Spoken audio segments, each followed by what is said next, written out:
telengano bana ebele tozana bango wana bapoto awa soki babungi parmi ba raison pourquoi babungi ezali parce que bazana manque ya identité na manque ya ba parents kopesa bango identité wana culturelle traditionnelle qui est l'héritage. Vous comprenez? Nakanga en parenthèse wana il faut na kozongela toloba mamba ba jeune parce que ba jeune awa na poto ebele ba baby makasi tant na olobela Sud Kivu awa d'abord tozo komona na kati ya communauté ya babembe communauté ya babembe nyonso kuna mikolo nyonso milelo bana babembe oyo bazali awa na Canada bana babembe oyo bazali na kati ya Amerique baza ya kobunga bazali ya komiboma bazali ya kosala ba suicide bazali donc baza na kati ya alcool baza na kati ya ba drogue baza na kati ya destruction moko totale quelque part parce que ba parents baza déconnecté na héritage traditionnel et culturel. Boye na bapoto awa bana na bino botiki bango bakoma ba madafaka yo. Parce que mulisha fika bulaya bosi bokomi na poto bana il faut pona moboto ya uti Afrique kuna uti na kata pauvreté. La pauvreté n'est pas seulement matérielle. La pauvreté est aussi mentale. Beaucoup de parents qui ont quitté l'Afrique sont à l'étranger, restent dans la pauvreté mentale. Un parent qui a quitté l'Afrique, qui arrive ici, pense que pour na kolakisa ke bana ba koma poto, il faut qu'on y a yaourt, il faut qu'on y a hamburger. Les enfants ici, ils mangent plus les foufou. Bana biso balinga su foufou te. Soko lambi foufou te wana bakolia te. Soko tie madesu bakolia te. Balinga kaka hamburger. Bayebela ki hamburger wapi? Bayebeleki hamburger wapi? Et c'est ça, vous partez ici dans des communautés de Congolais. C'est ça que les Congolais et les Africains vous disent. Mes enfants, balinga kala biloko wana kutu bafumbwa, biloko wana kutu bapondu, balinga kakutu te, et tout. Mais oyebite que ça identité na bango culturelle. Eza identité na bango culturelle, bapondu, bafumbwa, banini. Na lobite ke bola bakango mikolo nyonso. Pourquoi? Parce que bapondu na bafumbwa wana ça prend un peu de temps pour na kolamba. Vous comprenez? Mais quand même, si vous préparez ça dans la maison, il faut qu'on fasse na bana bino kolia. Olo bateke obana ngai na kolamba bango pat, po bango balinga ka pondu te, balinga ka madesu te, tout ça. Yon moboti ozali responsable. Ya perdition ya bana na yo. Parce que les enfants, oui, on ne peut pas les contrôler peut-être parce que quand ils sont à l'école, qu'on a pas compris pizza. Mais lorsqu'ils sont dans ta maison, toi, c'est toi qui contrôles ta maison. You know, contrôler nda kuna yo elo ni bokolia awa elo ni nekokote elo ni kobima. Donc, bozo koko c'est la kaka poto makambo. Oh poto, ezoko bebi sabana na biso, poto ezoko bebi sabana na biso, oui, poto ezoko bebi sabana na bino. Mais bana bango moko ya ba poto ba beba te. Kaka oya bino africain de bazako beba. Oui, tu n'as pas le contrôle de dehors, mais le contrôle dans ta maison, tu en as le contrôle dans ta maison. Quand tu décides que te banananga balinga kalisusu fufu te, balinga kalisusu madesu te, bakoma ka kolia kaka hamburger, balinga soki hamburger te akolia te. Bino bokanisi wana de babenga kakimundele. Osi okomi poto, voilà. Bana nanga, soki batu baye. Mais bano baloba kaka français, bano baloba kaka français. Na omona ba video ezo trembale awa na ba internet mikonyoso, bana we rasone soki boye nanda kuna bango, boza na Kinshasa. Bana we rasone soki batu baye nanda kuna bango, baye kolia, baye fete, babengi bana liboso, boye kosala speech na anglais. Boza na bapaya ba Congolais, bapaya na kata Kinshasa. Bozo ko benga bana baya osala speech na anglais. Po ba yebisa batu wane loko nini. Regardez comment est-ce que le Congolais est perdu et est en train de perdre aussi ses enfants. L'identité culturelle ezali héritage. Vous allez pas chercher à faire croire aux gens que pona bana na bino bamona ki bafana na poto, batanga na poto, ça veut dire bana baliaka kaka yaourt, bana baliaka kaka hamburger, baliaka kaka cheese, baliaka kaka milky, les enfants qui se comportent n'importe comment. Yoka ba parents africains. Oh, bana poto ba se comporter kaka bongo. Donc bino goya na poto na bino boya kaka adopter makambo kaka ya mabe. Boya kaka adopter makambo ya mabe ya malamu ite, kaka ya mabe. Donc, réussite na bino na poto pour na bana na bino, balia ka ba yaourt, balia ka ba hamburger, et puis, ba se comporter n'importe comment. C'est ça. mokolo bakozonga na Congo bakomi kuna na Congo oh bozana bapaya na ndako oh tosala prière oh bana baya kosala prière na anglais ou bien basala prière na français ces enfants là baloba kaka français bosala prière na français bapaya bofai na ona ndako bayebi français te batu bobenge na ndako bayebi anglais te mais bana baya kosala prière na anglais et puis osoko monango eza lokumu yoka buzoba ya kongomani anyway, on est entre parenthèses. Mais, nakozonga mgonsu tokoya oloba makambo parce que bana ya ba Congolais en akata Amérique na Canada. Tika kutu Europe pe eza ya kobeba, eza ya koinda. Bana donc babungi. Pourquoi? Parce que les parents eux-mêmes n'ont pas l'identité culturelle, bazana héritage culturel te oh bazana onda bwana balingi ata ko sentir yango te ba omona ndre identité culturelle eza busenzi. Africains za la soka uti na Afrique akomi na poto, akomi komona identité na culturelle ondre ezali busenzi. Eko makambe basenzi. Lokola bango bakomi na poto bakomi civilisé, il faut se comporter lokola ba civilisé, il faut balia lokola ba civilisé, il faut. Bon continuer, bon comment on a des bana bino bako bungawa. Anyway, one is entre parenthèses. Ah nazolo bela kama makambu ya héritage pesa la kama bele. Tango biso mikonyo sozala ko bundela a makambu ya Congo. To bundela makambu ya Congo parce que to linko faire bino comprendre ba Congolais que héritage ya mabele est très nécessaire, très capital. So ko tali ba guerre nyonso ya monde oyo. Ba guerre presque tout ya monde oyo ezalaka excuse me. Baguerre presque nyonso ya mokili ezaka alimenté par presque deux choses wana ezali terre, problème ya terre, et puis problème mingi ezalaka religion parce que religion ezali normalement religion mi bomba kana sima makambo ya nzambe, mais religion ezali culture ya bato mususu o ezali kolinga ko dominer bato mususu. C'est ça les deux babenga onini facteur majeur yaba guerre na monde oyo ezali makambu ya invasion pour la terre, prendre les terres des gens, et puis ezali makambu ya religion, ça veut dire les cultures qui veulent dominer d'autres cultures, ok? Tant tozo ko bisa mino mikonyo so na bakongolais bakongomani bobundela mabele bozo ko yokate bakongomani bobundela mabele bozo comprendre te parce que aussi okoma kipoto parce que bosi o changer ki nationalité parce que bano bakoma ba français bano baza ba américain baza ba anglais tu t'en fous Congo etali lisusu yote tandis que ba anglais bango moko ndenge bazali bana ba américain na ba français bango moko ba obundela na mabele na bango ba mona kabino batu botala premier eko en Angleterre mikolo premier eko en Angleterre depuis ba mwana ya Rwanda wana abomaki bana ya ba anglais misatu soki trois petites filles ya ba anglais batomboki kuna ba anglais batomboki babimi baza ko beta ko linga ko boma ba immigrant balobike ba immigrant de ba yena makambu wana na mboka na bango, n'est-ce pas? Lelo batu baza na Angleterre lelo soki je ne bon Angleterre Londres kuna batu baza kuna lelo ba immigrant bazo ko banga ko bima libanda bango la plupart na bino bozo ko mikangila na bandaku bozo ko banga pourquoi? Parce que oyebite soko okwe na maboka ya ba raciste wana soko okwe na maboka ya ba raciste wana eza liwa. Vous avez peur, vous avez compris. Maintenant, les Noirs qui sont là-bas, vous avez compris que là-bas, ce n'est pas chez vous. Malgré que vous avez pesa bino ba papier, mais bao bazakuna ba yebi ke boze pa ina binote. Vous devez comprendre que batuana ataboye na bamboka na bango ba pesi no ba papier na bango. Ba yebi ke bino bozali na no ba intruder. One way or another, ba yebi ke boza ba intruder. Boye ba intruder nde banani? Ba intruder ezali ba envahisseurs. Les intruders ce sont les gens qui sont venus sans invitation. Soko oye pa mutu sans invitation ba kobenga yo intruder. Soko koti na lupango ya mutu sans invitation ba kobenga yo intruder. Bango bazo komona bino lokola bozali ba intruder. Ata boye ba intégrer bino ba pesi bino mikanda ba pesi bino misala. Boye ba kena misu ya bango ya misutu ya mindele. Boko tika laka toujours kozala ba intruder.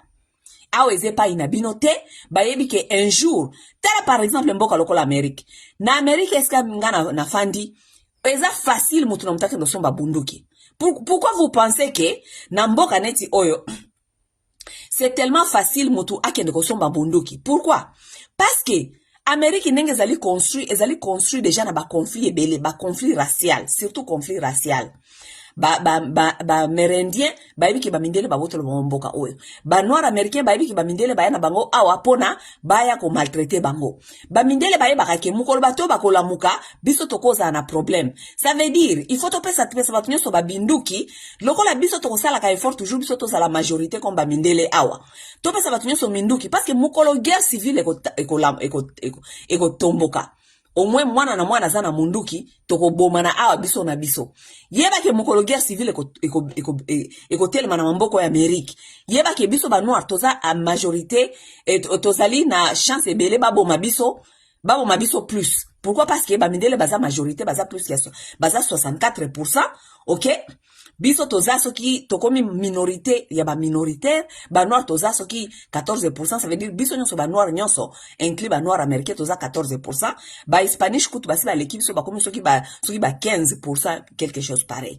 Vous comprenez? Donc ba pesa mwana na mwana bunduki parce que ba yebike mukolo guerre civile ko mekakaka ko bana na mboka oyo mundele nyonso akozana ndako et puis ba mindele baso ba bunduki ebele baza kuna na bandako na bango bango bana ba bunduki ba yebi ko tirer ba yebi ke mukolo na mukolo ekobeba awa mboka oyo za mboka ya bakoko na mama ba yaki ko yiba par la force bako telema bako beta biso masasi. Soki ba Congolais bozaka na mboka oyo boyeba kate pourquoi ba politiko ezalaka ya kondimela mutu na mutu akende kosomba ba bunduki afana na kata ba bunduki na kati ya ndako boyeba ba yebi ke un jour guerre civile ekotelema na mboka oyo Amérique ba yebi ke soki guerre wane ebandi au moins ba mindele o bazali awa bazali armé mutu na kati ya ndako na akobimisa munduki abomi ba noir ata 2 ou 3 4 et puis ba silisi biso makambo sile. Lelo na moli ba Congolais mingi na kati ya Europe kuna surtout bo ba fani na kati ya Angleterre kuna boza kolela. Oh, vraiment que Dieu soit avec nous. Police est protégée biso kaka po makambo tozali komona oyo. Te comprendre vraiment que za ba mboka na biso te. Tango biso to bundela ka mboka bino parce que bino ngansi bino de boliaka yaourt biso to kolia yaourt te.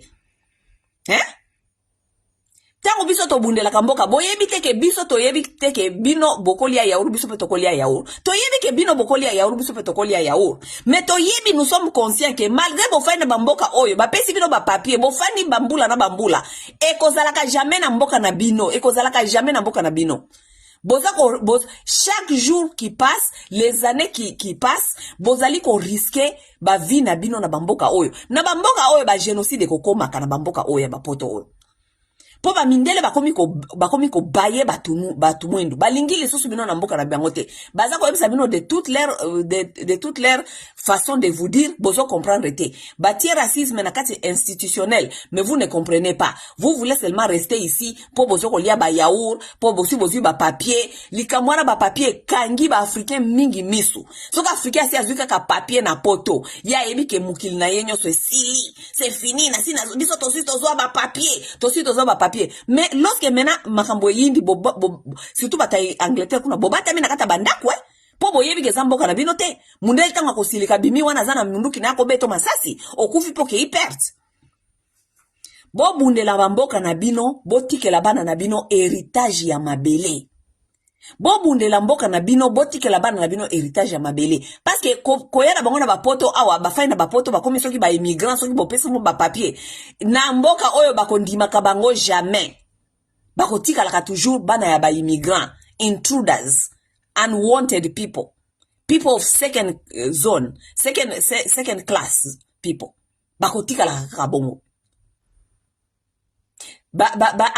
nani soki soi-disant ba Israélite oyo o bakoma kuna na Israël tamboli mokili bengani bango mopepe ya kaina tamboli ti bango moko baki komilukela mabele parce que problème ezali héritage ya mabele. Mais bino ba Congolais boza na mabele boza na tout sur votre terre il y a tout qui est là-bas. Tout le monde vient convoiter vos terres. Mais bino ba Congolais soki bosi bokimi bokomi na poto. Bokomi kolia yaourt na hamburger. Fini l'histoire. Biso tosi tokoma ki poto, le reste ça ne nous concerne pas.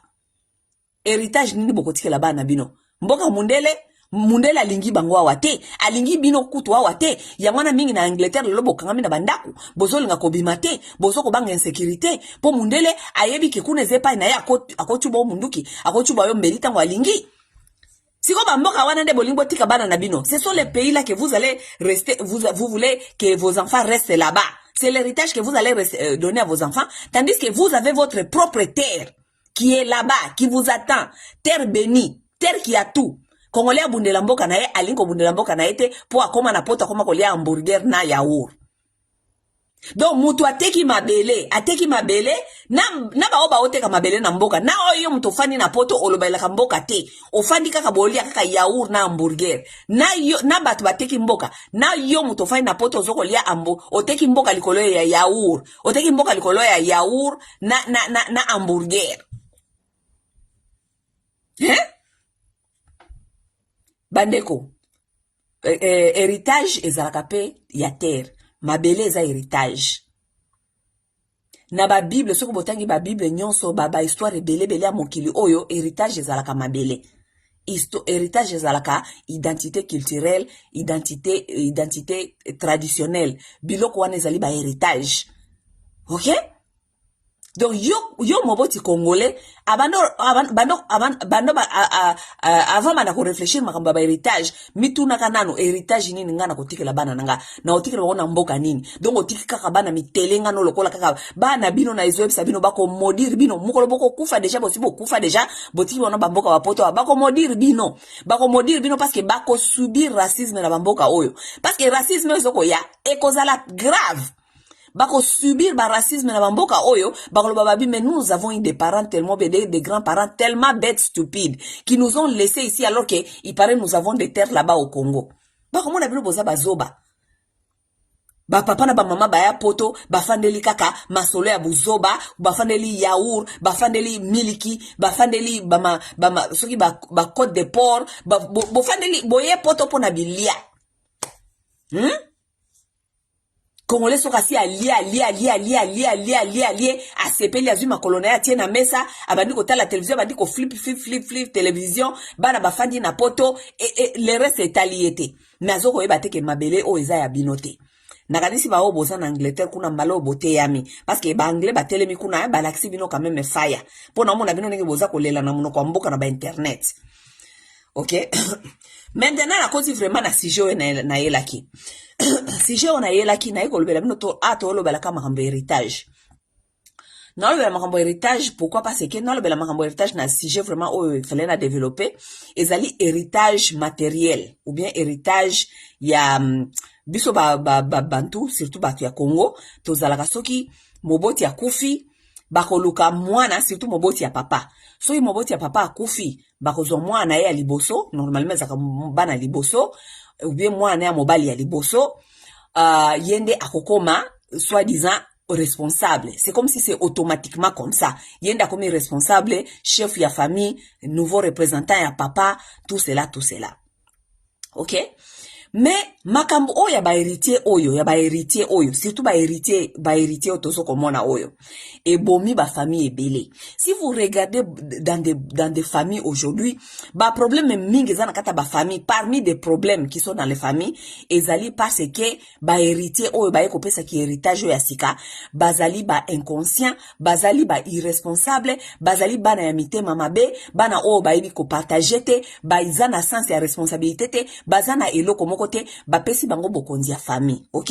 Toloba biso batoza batu mwindu toho kima ba culture na biso te na ba tradition na biso te ndenge ezali na ba tradition na biso elobi ke soki tata akufi mwana na ye ya liboso surtout ya garçon yende akokoma père ya famille, n'est-ce pas? Boko boyango te parce que de toute façon de to mona kanenge kendaka na Afrique, n'est-ce pas? Mais avant batu banda kopesa kabana na bango ya liboso ya ba garçon bako ba héritier, les gens doivent commencer à réfléchir. Mutu na mutu devoir parce que mikolo on pesa batu mingi ba devoir mutu na tu va na ko réfléchir azonga na kati ya tradition, culture traditionnelle na ye. Atala comment ça se faisait d'abord avant to sala lelo awa. Lelo oyo ça veut dire oyo lelo toyebi na oyo toyeba ki peut-être kaka génération oyo ezaki avant biso, n'est-ce pas?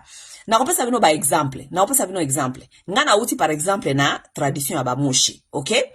Chez nous, chez les Bashi, surtout na kopesa bino exemple ya royaume parce que na royaume de exemple na biso nyonso parce que mamondo sala makune pa ba roi nde zaki supposé ko zala copier na kati ya société, n'est-ce pas? Donc pardon. Donc modèle ya société. Chez nous, chez les Bashi, lorsque il y avait la succession, ok? Ça veut dire ce qui roi Kofi, il faut qu'on peut ça, qu'on le cas héritier, ok? On ne donnait pas l'héritage ou bien l'héritier à un fils seulement parce que, soi-disant, il était le fils aîné. Non, non, non, non, non. Chez les Bashi, ça ne se faisait pas comme ça. Chez les Bashi, ce qui s'est passé, lorsque les Mwami meurent, les Mwami, comme les Mwami avaient les Bajinji, ce qu'on appelait les conseillers, ok? Ce qu'on faisait, ce sont les Bajinji qui choisissaient qui va succéder au royaume. Ça veut dire qui va prendre le royaume après les Mwami, ok? Les Bajinji étudiaient les enfants. Ils étudiaient le comportement des enfants. Et à partir de ce comportement-là, ils peuvent déjà commencer à savoir qui de ces enfants-là pourrait être le prochain Mwami. Et zalaka jamais sur mwana ya liboso ou bien héritier faut zalaka mwana ya liboso. Non. Les critères d'être un héritier ne se basaient pas seulement sur que mwana wana il faut zala mwana soki ya liboso. Non, jamais. Oyo maté nazali kopesa na opesa mingi ba papa. OK? Vous les hommes qui ont des enfants, ouvrez vos oreilles, écoutez. OK? Parce que désordre comme mingi na kata ba famille na surtout ya ba africain parce que les parents d'aujourd'hui et surtout les papas ne sont plus responsables, ils sont déconnectés avec la tradition et l'histoire parce que ici bino kaka ke héritier likambe héritier utawapi ezaki pour quel but? Vous ne connaissez pas. La plupart d'aujourd'hui comment on tika kaka ba héritier ça veut dire quoi? Et utawapi tradition wana e banandenge nini? Quel est le but d'avoir un héritier? Héritier pesa zokaika kate parce que il faut eza mwana oyo ya mobali yo atikali na biloko na yo. Non. Dans la tradition, ce n'était pas tracé d'être comme ça. Héritier, comme je vous dis, les Bajinji, ce sont les sages qui s'asseyaient, qui étudiaient le comportement des enfants. Ils regardaient dans ces enfants-là comment ils grandissent, comment ils développent, comme bazali kokola. Dans ces enfants-là, est-ce que mwana nini azali na amour, mwana nini o azali na compassion, mwana nini o azali na sens ya partage, mwana nini o azali na sens ya justice, mwana nini oyo. Donc l'enfant qui était un peu plus sage, qui avait un peu plus d'amour, c'est celui-là que les Bajinji prenaient et proclamaient le nouveau Mwami, ça veut dire le nouveau héritier. C'était pourquoi? C'est pour éviter beaucoup de problèmes. Ce n'est pas parce que moi nazali kaka mwana ya liboso ou que ne kopesa héritage. Moi na kozala mwana liboso, garçon ya liboso, alors que c'est un égoïste. Oza kokolisa mwana parce que moboti tango azali kokolisa bana na ye amona ka ba comportement ya bana na ye ndenge bazali kokola. Les papas sont souvent plus sages pour voir et comprendre. Les mamans ne sont pas sages. Ba maman bazalaka sage te yango na kati ya ba culture traditionnelle. Ça n'a été jamais on inclut jamais ba maman na kati ya ba décision mususu. Pourquoi? Parce que les mamans ce sont des manipulatrices. Bako manipuler ya kolinga mama kolinga ko choisir mwana oyo ya ebiki aoki ko manipuler plus que bana mususu. Vous comprenez? Aki ko manipuler ye alinga bandeko na yete, ako manipuler ye alinga bana tata na yete, ako manipuler ye asala o nyonso alingi apimela bandeko na ye asala. Donc mama ko continue ako encourager ba comportement wana lorsque il faut qu'il y ait un avantage ya bana o par exemple ya boti. Surtout na ba Afrique ancienne. Na ba Afrique ancienne, vous savez que la plupart de nos parents, nos grands-pères, c'était des polygames, n'est-ce pas? Alors, nakata ba famille ndenge wana, on ne peut pas dire seulement que oh, mwana na ya liboso, mwana ya mobali ya liboso, mwana ya mwasi ya liboso, yende akozala kaka héritier. Non, les décisions n'étaient pas prises sur ces bases. Les décisions étaient prises sur les bases des les gens qui sont en dehors de famille, ce qu'on appelait les sages. Hein? Chez nous, chez les Bashi aujourd'hui, les sages là, on les appelle les Bachamouka. Les Bachamouka, les sages, les Bajinji à l'époque, c'est eux qui doivent voir, qui doivent comprendre les caractéristiques de chaque enfant pour savoir que cet enfant ici, c'est un égoïste. Même si c'est le premier garçon, même si c'est l'enfant du premier femme, mais c'est un égoïste.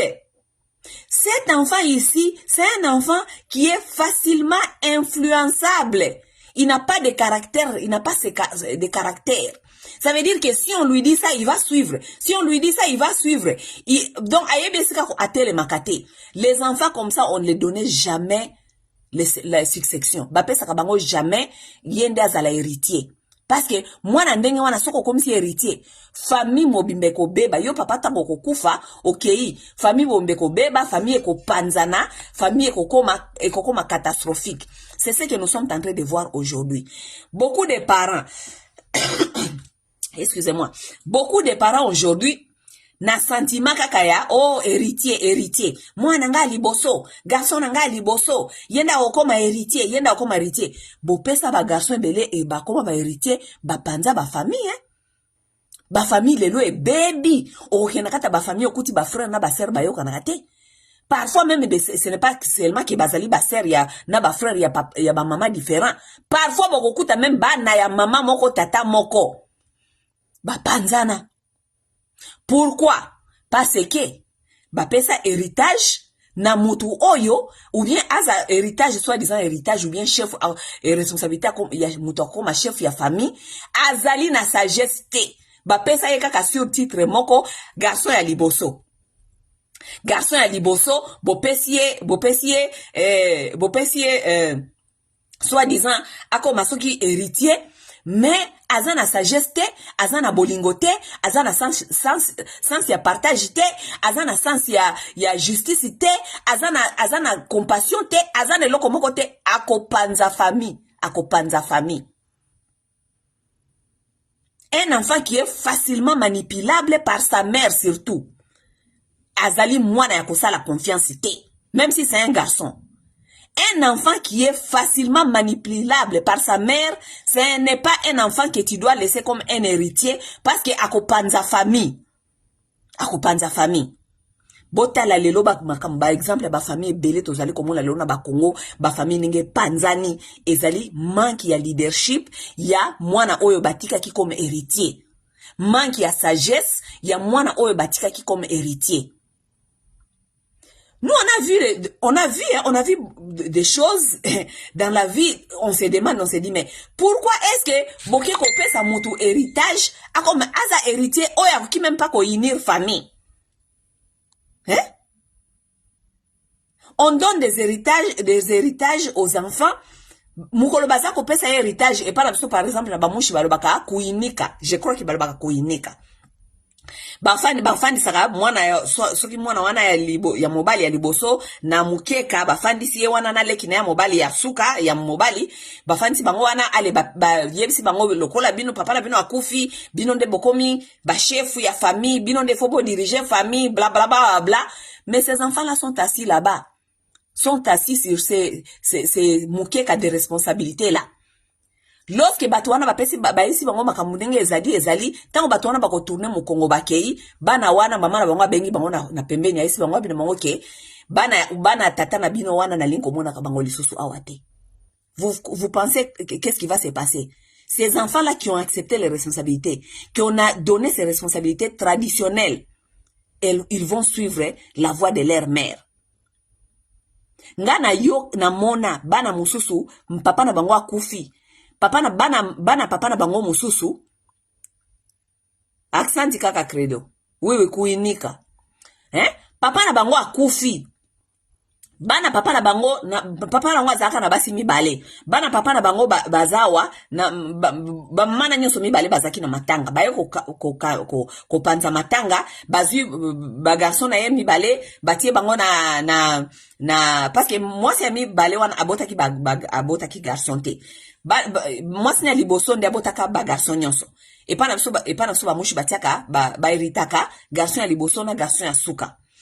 So batie bango ba garçon na mukeka bafandisi bango na baisi bango lelo à partir de lelo bino nde bokomi ba parents famille tout ça bana na bandimi tango ba oncle bango ba balisi mu Kongo bakei bana wana baloba na déjà ba oncle basi bakei batikali kaka na ba cérémonie neti boye bato bafandaka na poko kaka boye bofaya na bato garçon wana ya mokolo oyo azaki soit disant héritier ya mokolo aloba penza na bato bafandi wana bino bango ke wana nyonso wana ce sont les blablabla makambo nyonso bazango bezali blablabla bana wana oyo bana ya papa na ngai nga nazoko reconnaître bango te, ce n'est pas mon problème. Mais mon frère, pourquoi tu es allé accepter les responsabilités traditionnelles alors que yo na motema na yo oyebi ke bana ya tata na yo wana okozwa bango en charge te okozwa responsabilité na bango te parce que ce n'est pas ton problème. Pourquoi tu es allé accepter d'être héritier? Boyebi héritage wana ngaloba nini? Succession wana ça veut dire ezali loko la continuité. Normalement ezali loko la continuité. Kuinik ezali loko la continuité. Continuité ça veut dire que soki tata na yo azalaki na ba compagnie, soki papa na azalaki na association, soki papa na yo azalaki na bana, o bazaki ba miki o bazaki bazaki na sur babenga nini responsabilité na ye ou bien ça veut dire que maintenant tu dois hériter toutes ces choses-là. Nous avons des enfants qui vont accepter ces charges émotionnelles, traditionnelles, mais lorsque les gens partent, balusi makamunyo so baboy na bango. Garçon na penda aliyem sa penda batu na feti na bon na feti te mais après na matanga batu bafandi pa na bango ayesi bango bina bango ke wana nyoso bazakolo ba wana na mukeka wana ezaki ba bla bla bla bana wana ya tata na wana à partir de là na lingi ata ko sentir bango te mais les garçons parlent na azakolo ba na sentiment ya nani azakolo ba na sentiment ya mama na ye. Parce que c'est un garçon que les parents n'ont pas compris. Son papa n'a pas compris que c'était un garçon qui était facilement influençable, manipulable par sa mère. Mwana ndenge wana apanza famille. Famille epanzana. Aboya bana papa na ye qui était reconnu légalement. Lorsque son papa était vivant, son papa n'a jamais renié ses enfants. Tout le monde connaissait ces enfants-là. Ces enfants-là étaient là sur le matanga. Mais moi, on a après kuinika. Aboya bana tata na yalo aboyi bango. Famille epanzana. Non seulement famille epanzana aboya bana tata na ye. Famille ya mama na ye. Bana ya mama na ye. Bango nyoso pena kata famille ona. Bayoka na kapeli sous-sauté. Pourquoi? Parce que ils ont eu un soi-disant un héritier qui est un immature, irresponsable. Mwana ya motema mabe, mwana yebi justice te, ayebi partage te, ayebi eloko te. Apanza famille. Mais c'est que les gens ne comprennent pas. Je vais vous dire quelque chose. Il faut jamais accepter les responsabilités que vous n'êtes pas prête à prendre. Même si on vous dit que, oh, dans la culture, c'est comme ça, chez nous, la culture traditionnelle, c'est comme ça, ce qu'on yebi ki ozana mote mate yako, accepter certaines responsabilités, ou yopona yo, émotionnellement, ou kokana yo te, parce que ozali influencé, na ba sentiment peut-être ya maman na yo. Kondi ma ba responsabilité wanate, vaut mieux au boya. Pourquoi? Parce que, lorsqu'on accepte d'être ce qu'on appelle un héritier, ok? Ou yonde komi tata ya sika, ya famille. Biloko tata no ya boya kate, ba charge tata no ya boya kate, et surtout lorsqu'il s'agit de ses enfants. Yo tende ko ya ko boya yango. Soko boyi bana wana, yeba ke, esprit, ça ce sont les choses spirituelles. Esprit spirituel, biloko, esprit tata no ekolanda yo. Milimo ya tata na yo ekolanda yo. Okozala lesusu na pete. Yango moni bana mingi oyo, herita. Bayeba te makauni bakenda komitia na kati, practice traditionnelle, keka kondimaka kozala héritier, bakoma malheureux. Mingi bakoma kaka boye, batia losambo, parce que bakoma kobanga pare, mona ka milimo, parce que yebite, bayoka ka mingongo, tout ça, et comme yo, bana papa na biso, basi ya papa na biso na baloka ye, non.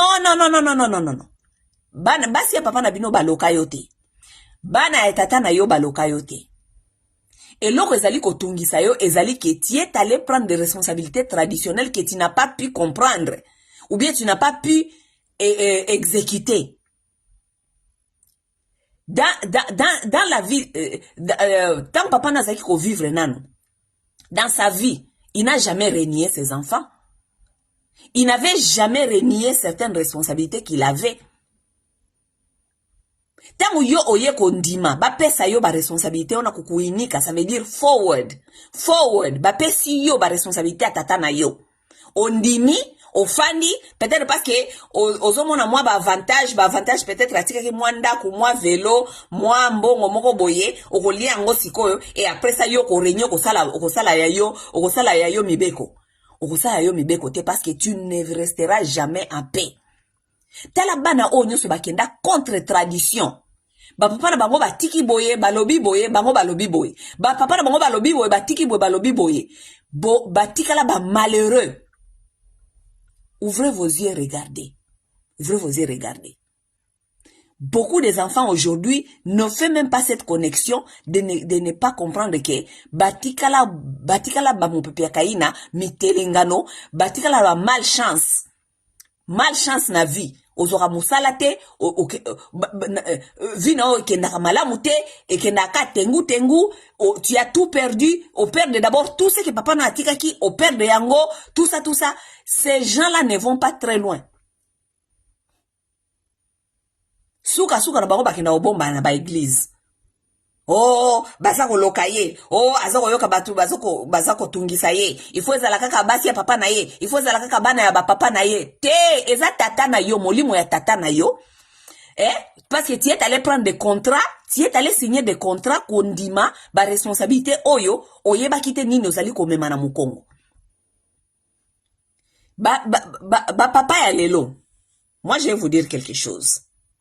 Bokenda akosala ba pratiques traditionnelles te, ceux qui vous ne comprenez pas de quoi il s'agit. Et vous les jeunes, vous qui n'ont pas encore perdu vos pères, qui sont ici, qui sont peut-être les premiers garçons des familles, et que binonde bokozala ba héritier. Bokenda kate kondimaka bindimela ndimela, tandis que oyebi ke oko assumer ba responsabilité traditionnelle wanate. Parce que ba responsabilité traditionnelle mususu tango okoye ba kosalela ngote tango ko répondre na ngote et ko komela yo mabe et ko komela yo charge. Ce sont des choses spirituelles qu'on ne blague pas avec. Bakenda ka contre maloba ya tatati.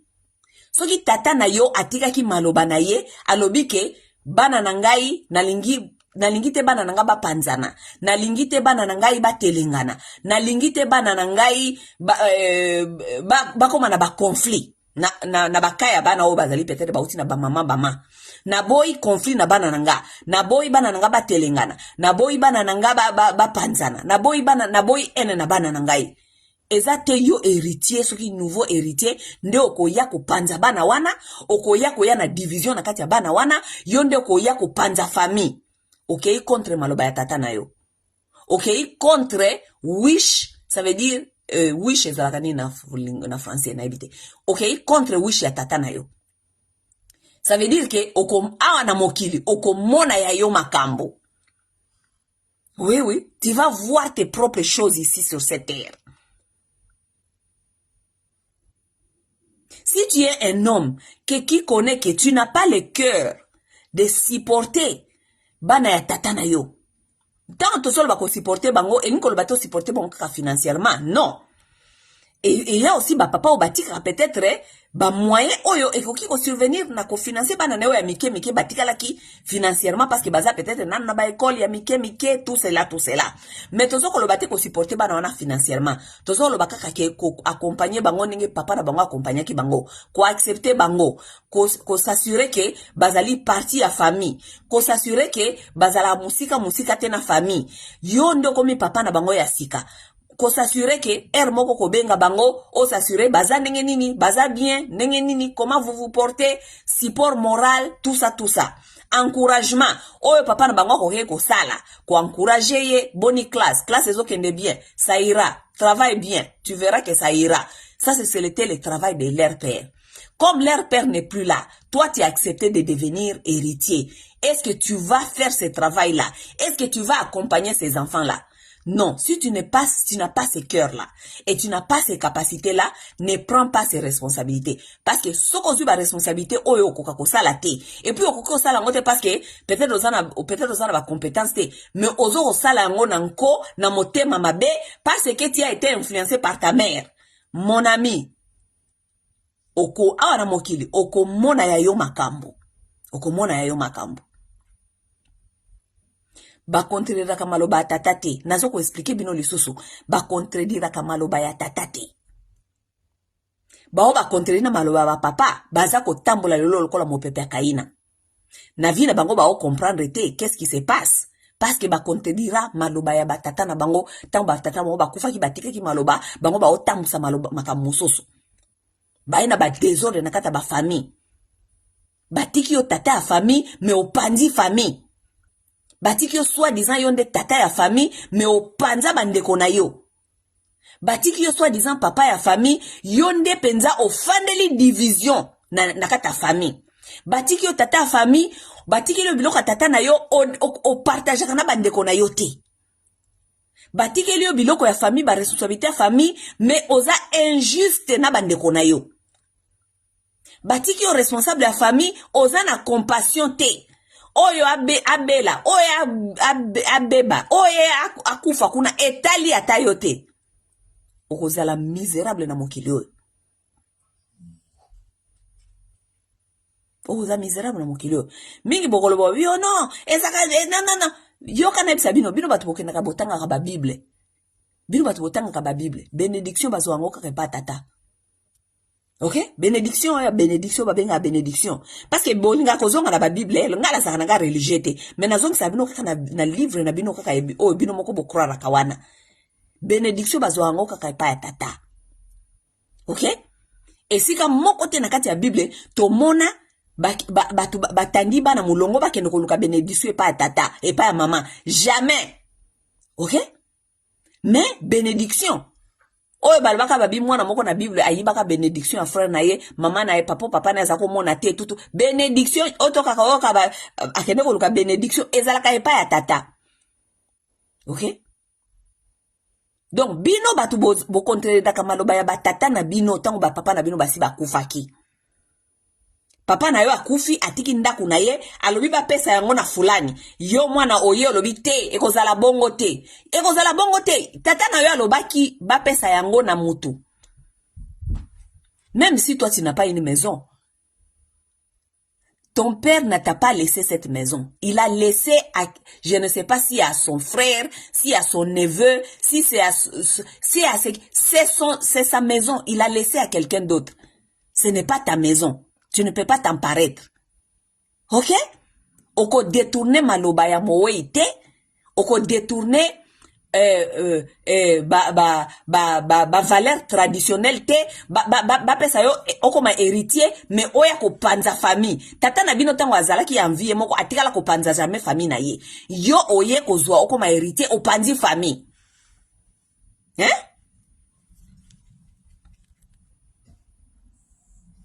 Papa, vous les nouveaux papas, bino papa ya sika, bozo okoli sabana, ok? Bozo okoli sabana.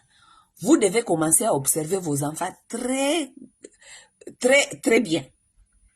Bozo otala bana bino baza kokola, bozo mwana nenge basakanaka, nenge basalaka, nenge nini bazana ba qualité nini ezali ko se développer na bana wana. Mwana nini o azali ki akabaka. Mwana nini o azali azana motema malamu, azana compassion. Soki muto azako bela, muto azoki bien te, atele maka toujours à s'inquiétaka. Ça va? Qu'est-ce qui se passe? Et tout ça, talaka bana na yo, ba comportement na bango. Talaka ba caractère na bango. Okoyeba. L'héritage, on ne le donne pas seulement à un enfant parce que azali mwana ya mobali, parce que azali mwana ya liboso, lokuta. Soko lingi famille na yo epanza na ebeba, réfléchir ndenge wana ki kopesa héritage na mwana o ya mobali ya liboso, tandis que azali irresponsable, azali immature, tandis que azali mwana o azana sens ya partage te, azali mwana azana bolingo te, azali facilement influençable, azali okopanza famille. héritage, héritier, bapesaka na mwana oyo azali na sens ya bolingo. Mwana azali na sens ya ko rassembler bato. Oui.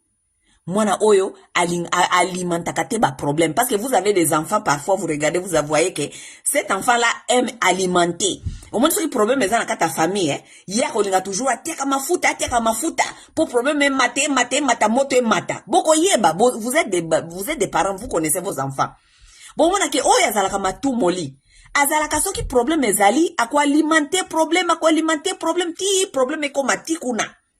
Mais okomona mwana mosusu, ata azali muke na age, azali o babengaka peacemaker, azali mwana oyo alukaka toujours paix et régner. So kamoni bandeko nde baza ko bunda, baza ko swana, akoluka azala médiateur, akoluka toujours paix régner, akoluka justice ezala, akoluka ko s'assurer que tout le monde a vu par naye. Il y a des enfants comme ça. Et dans chaque famille, il y a des enfants comme ça. Et dans chaque famille, il y a aussi des enfants qu'on appelle des troublemakers. Oui, caractère na yazali mutu ya trouble. Il y a des enfants comme ça dans des familles. C'est quand yo soki mwana na yo, soit disant mwana ya liboso ya garçon, yende azali troublemaker. Ye azalaka toujours mutu ya trouble. Alukaka jamais paix. Aza mutu azanga justice. Alukaka toujours alimenter ba problème. Alimenter, un manipulateur. Quelqu'un qui manipule. Yo so komona ba caractère ya mwana yo wana. Mais yende kotika ya sa responsable ya famille. Yeba ke après yo, famille est panzani.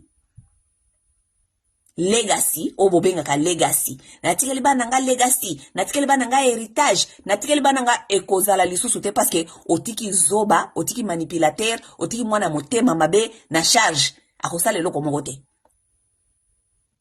Luka mwana oyo, soko zana chance, peut-être mwana wa liboso wana, azana ba comportement wana, et tout. Mais bana mususu pe babota makaza, peut-être aza penana ba caractère wana te. Mais soki yende oyebi ki akozala soa bizan héritier na yo, banda ko préparer ye. Azala na sens ya responsabilité, azala na sens ya bolingo, azala na sens pousser ye, apprendre ye muke. Ti tango komona pena ke bambuma wana oza ko lona na kati na ye, e komi kokola. Obike lelo ataso inazate mwana nga oyo kameme na ebike soki nazate akotika la tenir famille. Soko so mona za injuste yebisaka lobi na ye non yo mukolonga na kozala te yo ndo kozala papa libota oyo, tu ne dois pas être injuste avec tes frères. OK? Tu dois toujours être juste avec tes frères et tes sœurs. Problème uti koleka awa ndenge nini faut te résoudre yango. Souvent, lorsque même vous-même, vous êtes encore parents, vous êtes vivants. Lorsqu'il y a un problème dans la maison entre des frères et des sœurs, ata aza inclite na kati. So ki yendo soli ko préparer à kozala ka héritier na yo, benga ye, expliquer problème eza entre bana. Loba na ye problème ezali boy na boy. Comment est-ce que tu penses que nous devons résoudre ces problèmes? Tala ba capacité na ye, préparer ye, banda déjà ko lamba ka ye. Apprends à cet enfant-là que tu vas laisser comme ton héritier. Apprendre ye biloko wana nyonso deja banda ko apprendre ye ko train that child. Mais yo zoko train yete ozo mona ke mwana ali boso wana okotika soki héritier azana bizaleli mabe makasi. Azana ba comportement mabe makasi. Mais yende okotika héritier mais famille panzani legacy moko tika lezate na yo na kokufa okufi na kombo na yo biloko nyonso ebungi. Donc désolé de tika na famille na yo mwana bendana mwana panzana. OK? Wana ezaki free advice na pesi bino babenga onini na pesi bino mate ya pete o azana mato ya koyoka ayoka o azana mato ya kondima andima. Mais moi je vous dis que dans l'ancien Afrique on ne donnait pas l'héritage à un enfant tout simplement parce qu'il était le premier, ou bien il était le premier garçon, ou bien il était né de première maman. Non, ça ne se faisait pas comme ça. Dans l'ancien Afrique, dans beaucoup de traditions, na yebite ba tradition na bino, motamutu fwa kendo uluka, aye ba tradition na yenenge zalaki. Mais moi je vous dis, de là où je viens chez les Bashi, l'héritier n'a jamais été, nakati et chez les Bami là-bas, l'héritier n'a jamais été le premier fils. Jamais. Et ça n'a jamais moi na liboso. Et ce n'était pas les parents qui choisissaient l'héritier. C'était des Bachamoka, les Bajinji. les gens qui sont sages, qui voient évolution ya bana ndenge baza kokola mwana na caractère na ye bakoyeba ke soki papa oyo aza lisusu te mwana oyo tokopesa responsabilité ya famille oyo ezali oyo.